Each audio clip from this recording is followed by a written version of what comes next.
जय हिंद दोस्तों। Learning with Rahul YouTube channel में आपका एक बार फिर से स्वागत है। आ गए हैं हम लोग एक नई वीडियो की सीरीज के साथ, जिसमें हम लोग कवर करने वाले हैं इन्वायरमेंट यानी ईवीएस सेक्शन के कुछ महत्वपूर्ण इम्पॉर्टेंट प्रश्न जो कि पिछली परीक्षाओं में पूछे जा चुके हैं और आगे आने वाली परीक्षाओं के लिए संभावित हैं। ठीक है दोस्तों, तो चलिए शुरू करते हैं। नंबर 1 क्वेश्चन आज का है कि निम्नलिखित भारतीय राज्यों में से कौन सा ऐसा राज्य है जिसकी कोई समुद्री सीमा नहीं है दोस्तों। ठीक है, तो ऑप्शन में गोवा, गुजरात, राजस्थान और महाराष्ट्र। तो इस ऑप्शन के अकॉर्डिंग दोस्तों गोवा, गुजरात और महाराष्ट्र 3 ऐसे राज्य हैं जो समुद्र तट के किनारे लगे हुए हैं। जब आप मैप में देखेंगे भारत के, तो ये जो पश्चिमी वाला हिस्सा है, इस पश्चिमी तट पर ये प्रमुख बंदरगाह आते हैं। लेकिन राजस्थान एक ऐसा राज्य है जिसकी कोई समुद्री सीमा नहीं है, और ऐसे राज्य जिसकी कोई समुद्री सीमा नहीं होती है उसे क्या कहते हैं, स्थलबद्ध राज्य कहा जाता है। तो राजस्थान एक प्रकार का स्थलबद्ध राज्य है, इसकी कोई भी समुद्री सीमा नहीं है। ठीक है, क्वेश्चन नंबर 2 की तरफ चलेंगे। क्वेश्चन नंबर 2 है हमारा कि किसी नदी के प्रदूषण स्तर की माप की जाती है। कोई नदी है, उसमें कैसे पता करेंगे कि उसका प्रदूषण स्तर कितना है। ठीक है, तो उसमें ऑक्सीजन का स्तर नापते हैं दोस्तों कि ऑक्सीजन कितना है उस नदी के जल में। ठीक है, तो इसके लिए बीओडी का मापन का यूज किया जाता है। बीओडी का फुल फॉर्म होता है बायोलॉजिकल ऑक्सीजन डिमांड, यानी कि किसी भी जल के स्तर में कितना ऑक्सीजन की मात्रा उपस्थित है, इसको बीओडी से हम लोग नाप लेंगे। बायोलॉजिकल ऑक्सीजन डिमांड से नाप करके उसके प्रदूषण स्तर की माप की जा सकती है। ठीक है दोस्तों, क्वेश्चन नंबर 3 की तरफ चलेंगे। क्वेश्चन नंबर 3 है कि वायरस संक्रमण से होने वाला रोग कौन सा है। कौन सा ऐसा रोग है इन 4 ऑप्शन में से जो वायरस संक्रमण से होता है। ठीक है दोस्तों, जैसे कालरा, टाइफाइड, जुकाम और मलेरिया, 4 ऑप्शन दिए गए हैं। इन ऑप्शन में से ऑप्शन नंबर 3 यानी कि जुकाम एक ऐसा रोग है जो वायरस से होने वाला संक्रमण रोग है, जबकि कालरा, टाइफाइड और मलेरिया ये जो है जल जनित रोग होते हैं। ठीक ना, और जुकाम जो होता है दोस्तों ये मानव के ऊपरी श्वसन तंत्र में फैलने वाला एक प्रकार का संक्रामक रोग है, और इसका मुख्य वायरस यानी विषाणु जो है उसका नाम है राइनो वायरस। क्या नाम है दोस्तों, राइनो वायरस। ठीक, राइनो वायरस इसका क्या है, मुख्य वायरस है जिसकी वजह से जुकाम होता है। क्वेश्चन नंबर 3 के बाद क्वेश्चन नंबर 4 की तरफ चलेंगे। क्वेश्चन नंबर 4 है हमारा कि भारत में कृषि को प्रभावित करने वाला मौसम का सबसे महत्वपूर्ण तत्व है। क्या है मौसम का सबसे महत्वपूर्ण तत्व जो भारत में कृषि को प्रमुख रूप से प्रभावित करता है। देखिए भारत जो है, भारत में उष्णकटिबंधीय मौसम होता है और साथ ही साथ समशीतोष्ण मौसम भी होता है। ये 2 कटिबंधों के बीच भारत मिलता है, यानी कि उष्णकटिबंधीय और समशीतोष्ण कटिबंधीय। तो यहाँ पे जो बारिश होती है, जो वृष्टि होती है, वो क्या करता है, मौसम को सबसे ज़्यादा प्रभावित करने वाला कारक माना जाता है। ठीक है, तो ऑप्शन नंबर 4 आपका सही होगा। क्वेश्चन नंबर 4 के बाद हम लोग चलेंगे क्वेश्चन नंबर 5 की तरफ। क्वेश्चन नंबर 5 है कि वायुमंडल की सबसे ठंडी परत कौन सी है। वायुमंडल की सबसे ठंडी परत कौन सी है। देखिए दोस्तों, वायुमंडल की सबसे ठंडी परत है मध्य मंडल। कौन सी मंडल, मध्य मंडल। जैसे मध्य मंडल के आप ऊपर जाएंगे तापमान बढ़ेगा, और मध्य मंडल के अगर आप नीचे आएंगे तब भी तापमान बढ़ेगा। लेकिन मध्य मंडल की अगर मध्य सीमा की बात कर ली जाए तो वहाँ पे तापमान -80 डिग्री सेंटीग्रेड तक पहुँच जाता है। यानी कि वायुमंडल की सबसे ठंडी परत कौन सी है, तो आंसर होगा आपका मध्य मंडल। ठीक है, क्वेश्चन नंबर 5 के बाद आ जाएंगे क्वेश्चन नंबर 6। निम्नलिखित में से कौन सी एक ग्रीन हाउस गैस है। इन 4 ऑप्शनों में से कौन सी एक ऐसी गैस है जो ग्रीन हाउस गैस है। ग्रीन हाउस गैस किससे कहते हैं, ऐसी गैसें जिनकी वजह से पृथ्वी का टेम्परेचर क्या होता है, बढ़ता है। अगर टेम्परेचर जिन गैसों की वजह से बढ़ता है उन्हें ग्रीन हाउस गैस कहते हैं। तो पूछा जा रहा है कि इनमें से कौन सी एक ग्रीन हाउस गैस है। तो दोस्तों इसमें है आपका मेथेन, एक प्रकार की ग्रीन हाउस गैस है जो पृथ्वी के तापमान को बढ़ाने में सहायक है। ठीक, ग्रीन हाउस गैसें में और भी गैस हैं, जैसे मेथेन हो गया आपका, कार्बन डाइऑक्साइड भी ग्रीन हाउस गैस है, इसी तरह से नाइट्रस ऑक्साइड भी ग्रीन हाउस गैस है, और CFC यानी क्लोरोफ्लोरोकार्बन, ये बहुत इंपॉर्टेंट है, CFC भी एक प्रकार की ग्रीन हाउस गैस है। क्लियर, तो ग्रीन हाउस गैसें ऐसी गैस से होती हैं जो क्या करती हैं, पृथ्वी के टेम्परेचर को बढ़ा देती हैं। ठीक, क्वेश्चन नंबर 6 के बाद क्वेश्चन नंबर 7 की तरफ चलेंगे। क्वेश्चन नंबर 7 है हमारा कि भारत में प्रोजेक्ट टाइगर की शुरुआत कब हुई।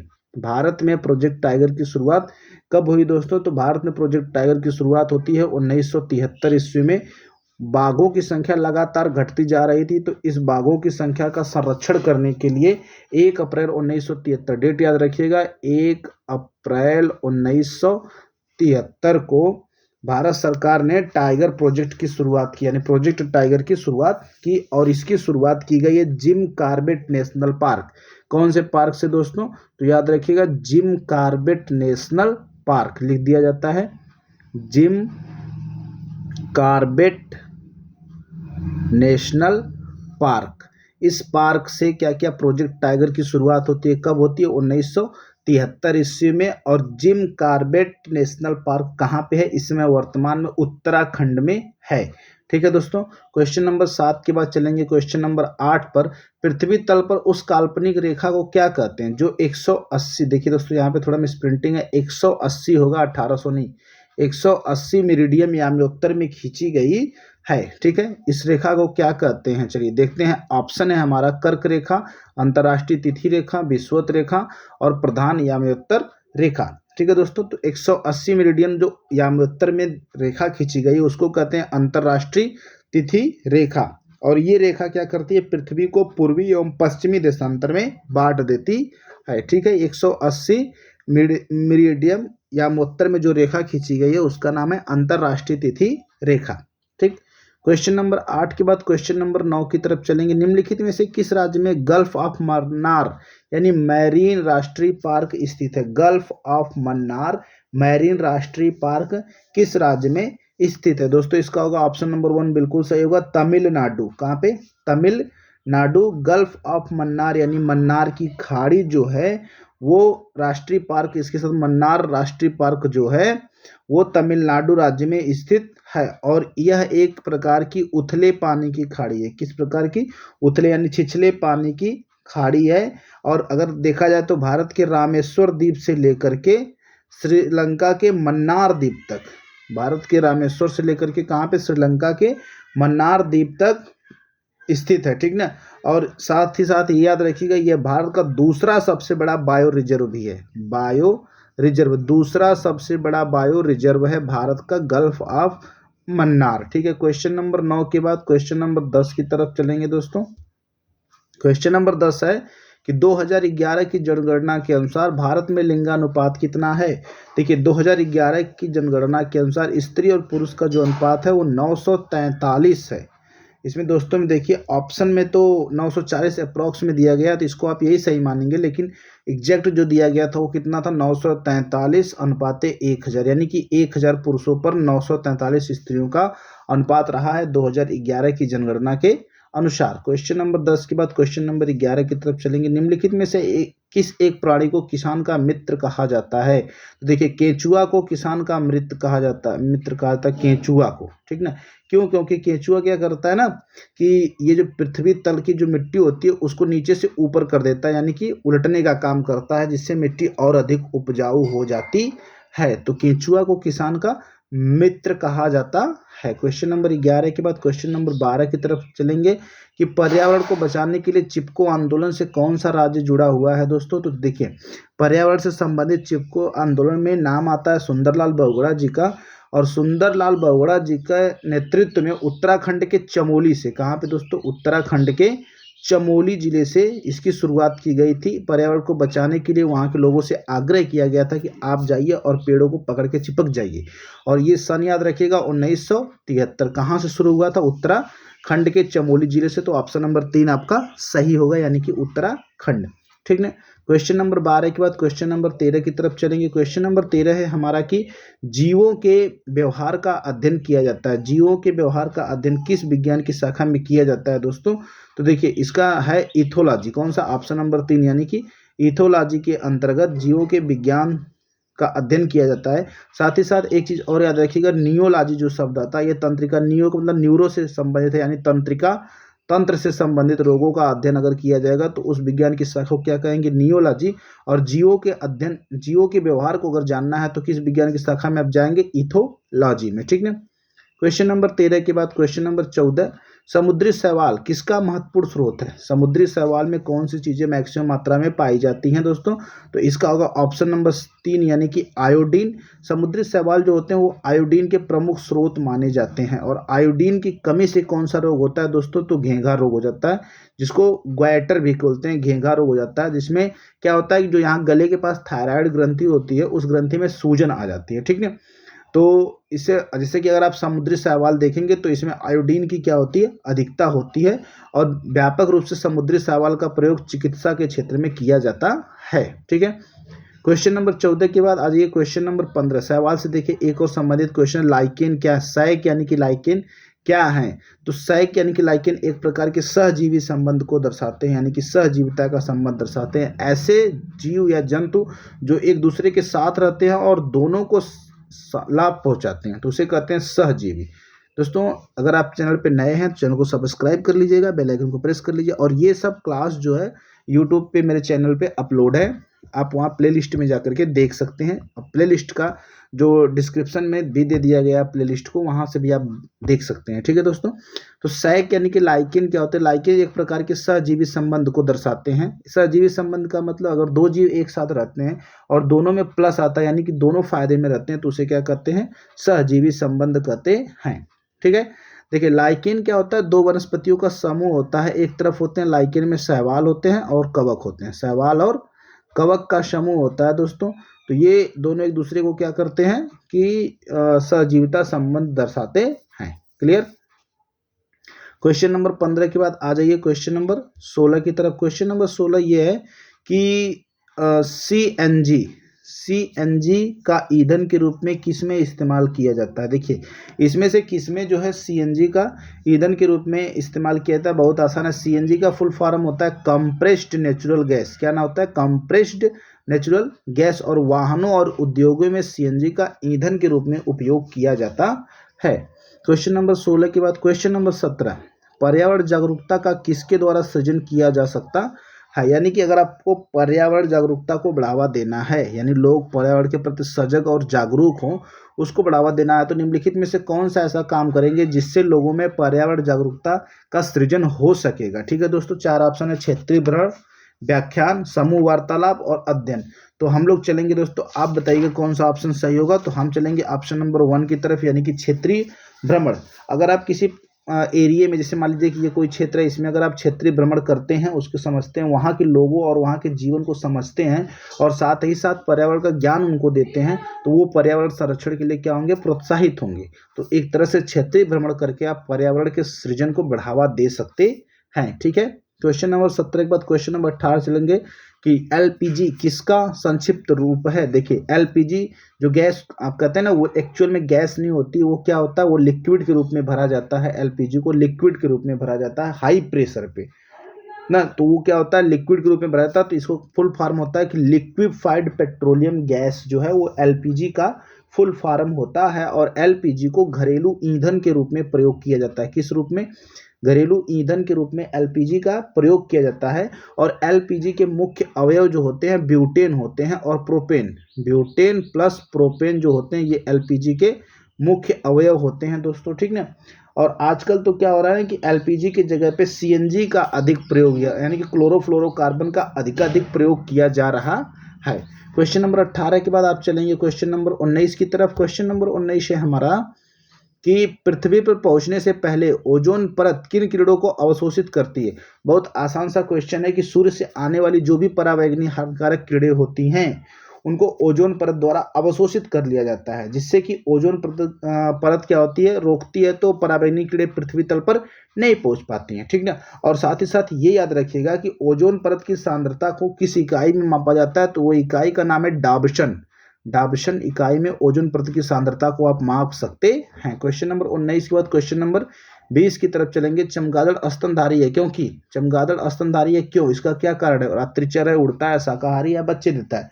बहुत आसान सा क्वेश्चन है। चमगादड़ एक प्रकार का अंतः या स्तनधारी प्राणी है, क्योंकि वो बच्चों को जन्म देता है और उसे दूध भी पिलाता है। साथ ही साथ ये रात्रिचर भी है, लेकिन स्तनधारी होने का और रात्रिचर होने का कोई संबंध नहीं है, ठीक है दोस्तों। क्वेश्चन नंबर 20 के बाद क्वेश्चन नंबर 21 पे चलेंगे कि पर्यावरण की परिभाषा क्या है? पर्यावरण किसे कहते हैं? इसकी एक्चुअल परिभाषा क्या होती है? देखिए समुद्र तल के नीचे की वस्तुएं, इसके साथ आप नहीं जाएंगे। एबायोटिक और बायोटिक घटक, चीजें जो हमको घेरती है, इनमें से कोई नहीं, ठीक ना। अब देखिए क्या है कि 4 ऑप्शन में से 2 ऑप्शन आपके ऐसे हैं जो लगभग आपको लेके जाएंगे। ज्यादातर लोग क्या करेंगे, एबायोटिक बायोटिक भी लगा सकते हैं, या चीजें जो हमको घेरती हैं। देखिए जो चीजें घेरती सिर्फ वही पर्यावरण नहीं है, बल्कि पर्यावरण अनेक तत्वों से मिलकर बना है, जिसमें बायोटिक यानी जैविक और अबायोटिक यानी कि अजैविक घटक दोनों होते हैं, ठीक है। क्वेश्चन नंबर 21 के बाद चलेंगे क्वेश्चन नंबर 22 की तरफ। क्वेश्चन नंबर 22 है हमारा कि निम्नलिखित अंतरराष्ट्रीय संस्थाओं में से कौन सी ऐसी संस्था है जो वन्य जीव संरक्षण के प्रति समर्पित है, ठीक है दोस्तों। देखिए क्या है कि इसमें क्या है, UNDP दिया गया है, UNFPA दिया गया है, UNESCO दिया है, और क्या दिया गया है, IUCN, ठीक है दोस्तों। तो इसमें क्या है कि IUCN का फुल फॉर्म देखिएगा, IUCN का फुल फॉर्म होता है international union for conservation of nature, यानी कि प्रकृति से संबंधित संस्था है। तो प्रकृति से संबंधित संस्था कौन सी होगी, IUCN, यानी कि आप जाएंगे ऑप्शन नंबर 4 की तरफ। क्लियर है। क्वेश्चन नंबर 22 के बाद आ जाएंगे क्वेश्चन नंबर 23 की तरफ। क्वेश्चन नंबर 23 है कि कृत्रिम वर्षा के लिए मेघ बीजन के लिए प्रयुक्त रसायन है, यानी कि देखिए कृत्रिम वर्षा कराने के लिए कौन सा मेघ बीजन के रूप में किसको यूज किया जाता है दोस्तों। तो इस ऑप्शन में से सही ऑप्शन है आपका सिल्वर आयोडाइड। सिल्वर आयोडाइड का यूज जो है वो कृत्रिम वर्षा कराने के लिए, यानी कि मेघ बीजन में प्रयुक्त रसायन है जिससे कृत्रिम वर्षा कराई जाती है, सिल्वर आयोडाइड। क्वेश्चन नंबर 23 के बाद आ जाइए दोस्तों क्वेश्चन नंबर 24 की तरफ। बायोडीजल तैयार किया जाता है, देखिए कौन सा ऐसा पौधा है जिससे बायोडीजल तैयार किया जाता है, ठीक ना। देखिए एक है जेट्रोफा। जेट्रोफा पौधा ऐसा है जिससे बायोडीजल तैयार किया जाता है। साथ ही साथ कुछ और नाम याद कर लीजिएगा, जेट्रोफा है और फिर करकास होता है, एक क्या होता है, करकास एक पौधा होता है इससे भी, और एक और याद रखिएगा पोन्गोमिया। पोन्गोमिया, पोन्गोमिया भी एक पौधा ऐसा है जिससे बायोडीजल तैयार किया जाता है। देखिए बायोडीजल को लेकर के कई बार क्वेश्चन पूछा गया है और हर बार जेट्रोफा ऑप्शन दिया जाता है, लेकिन हो सकता है कि आने वाले एग्जाम में आपको करकास देखने को मिले या फिर पोन्गोमिया देखने को मिले, ठीक ना। बायोडीजल इन सारे पौधों से तैयार किया जाता है। और एक चीज और याद रखिएगा कि देश का पहला बायोडीजल संयंत्र कहाँ पे, काकीनाडा, यानी कि काकीनाडा जो कि आंध्र प्रदेश में पड़ता है, यहाँ पे स्थापित किया गया है। क्वेश्चन नंबर 24 के बाद चलेंगे क्वेश्चन नंबर 25 की तरफ। क्वेश्चन नंबर 25 है दोस्तों हमारा कि विश्व ओजोन दिवस मनाया जाता है। विश्व ओजोन दिवस कब मनाया जाता है, तो आसान सा क्वेश्चन है कि विश्व ओजोन दिवस 16 सितंबर को मनाया जाता है, जो कि ओजोन संरक्षण में जागरूकता लाने से संबंधित है। क्वेश्चन नंबर 25 के बाद आती है क्वेश्चन नंबर 26 कि सिल्वी कल्चर संबंधित है। सिल्वी कल्चर किससे संबंधित है, सिल्क उत्पादन से संबंधित है, वन एवं वन्य उत्पादन से संबंधित है, फूल और या फिर उर्वरक। तो दोस्तों इसका ऑप्शन होगा आपका वन्य एवं वन्य उत्पाद से क्या है, सिल्वी कल्चर संबंधित है। याद रखिएगा सिल्वी कल्चर का संबंध है वन्य एवं वन्य उत्पाद से। क्वेश्चन नंबर 26 के बाद क्वेश्चन नंबर 27 पे आ जाएंगे। निम्नलिखित में से किस जनपद में चंद्रप्रभा वन्य जीव अभ्यारण्य स्थित है। तो देखिए चंद्रप्रभा वन्य जीव अभ्यारण्य जो है चंदौली जिले में है। कौन से जिले में, चंदौली जिले में, और ये उत्तर प्रदेश का जिला है। उत्तर प्रदेश के चंदौली जिले में चंद्रप्रभा वन्य जीव अभ्यारण्य स्थित है और इसकी स्थापना 1957 में हुई है और यहाँ पे अनेक प्रकार के जीव जंतु पाए जाते हैं। क्वेश्चन नंबर 27 के बाद क्वेश्चन नंबर 28 की तरफ चलेंगे, यानी कि देखिए क्वेश्चन नंबर 28 क्या है कि निम्नलिखित में से कौन द्वितीयक श्रेणी का उपभोक्ता है। देखिए द्वितीयक श्रेणी का उपभोक्ता किसे कहेंगे दोस्तों, इसके बारे में डिटेल्स क्लास जानने के लिए आप प्लेलिस्ट में जाकर के ईवीएस क्लास की प्लेलिस्ट को जाकर के देख सकते हैं। द्वितीयक श्रेणी का उपभोक्ता कौन है, देखिए सबसे पहले आते हैं उत्पादक जो कि भोजन को उत्पन्न करते हैं यानी कि बनाते हैं, और उसके बाद आते हैं प्रथम श्रेणी के उपभोक्ता जो कि शाकाहारी होते हैं और पूरी तरह से पेड़ पौधों पर निर्भर होते हैं। उसके बाद आते हैं द्वितीयक श्रेणी के उपभोक्ता जो कि पेड़ पौधों पर निर्भर नहीं होते हैं लेकिन प्रत्यक्ष अप्रत्यक्ष रूप से होते हैं। तो इन 4 ऑप्शनों में से कौन सा ऐसा है जो कि द्वितीयक श्रेणी का उपभोक्ता है दोस्तों। तो आपका हो जाएगा ऑप्शन नंबर 1, यानी कि सांप जो है वो द्वितीयक श्रेणी का उपभोक्ता है। और ऑप्शन को समझिएगा, हाथी जो है ये प्राथमिक श्रेणी का उपभोक्ता, शेर जो है ये तृतीयक उपभोक्ता यानी शीर्ष मांसाहारी, और बकरी जो है ये भी प्राथमिक उत्पादक उपभोक्ता है। ठीक है दोस्तों, तो प्राथमिक उपभोक्ता के अंतर्गत आपका आएगा बकरी और हाथी, और द्वितीयक उपभोक्ता के अंतर्गत कौन आ रहा है, सांप, और तृतीयक उपभोक्ता के अंतर्गत यानी कि शीर्ष मांसाहारी के अंतर्गत कौन आ गया है, शेर। क्वेश्चन नंबर 28 के बाद चलेंगे दोस्तों क्वेश्चन नंबर 29 की तरफ। झूम खेती होती है, झूम खेती कहाँ होती है ये समझिएगा। देखिए, झूम खेती पहली बात तो ये जानिएगा कि जहाँ पे पर्वत है या पठार हैं, उन एरिया में, पर्वत तथा पठारी एरियो में झूम खेती की जाती है। और साथ ही साथ झूम खेती की एक प्रकार की अस्थायी विधि है। ठीक ना, अस्थायी विधि है और ये फिक्स नहीं होती है। और साथ ही साथ याद रखिएगा कि ये पूर्वोत्तर भारत में ज़्यादातर की जाती है। पूर्वोत्तर भारत के जो पहाड़ी इलाके हैं वहाँ पे ज़्यादा की जाती है। और देखिए क्या होता है कि झूम खेती में पहले पेड़ पौधों को काट लिया जाता है,